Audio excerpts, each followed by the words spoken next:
చూస్తా ఉన్నాం. ఈ సందర్భంలోనే మన చైతన్యాన్ని, మన పట్టుదలను ఎలా మనం ఈ రోజు ఈ యొక్క తెలంగాణ రాష్ట్రం కోసం ఏ విధంగా అయితే మాకు అనేక విధాలుగా ఉపాధి ఉద్యోగ అవకాశాలు దొరుకుతాయని ఆశపడము, ఆ విధంగా ప్రశ్నించినటువంటి ముందుగా ఈ యొక్క ఎమ్మెల్సీ ఎన్నికలలో గెలిపించుకొని ఈ యొక్క ప్రభుత్వాన్ని నిలదీసి ప్రశ్నించినటువంటి రాజేష్ రెడ్డి గెలిపించి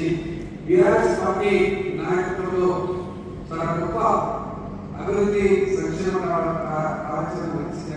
విషయాన్ని ఈ ఎన్నికల ద్వారా తెలియజేసి రాజేష్ రెడ్డి గారిని గెలిపించి ఈ యొక్క ప్రాంతంలో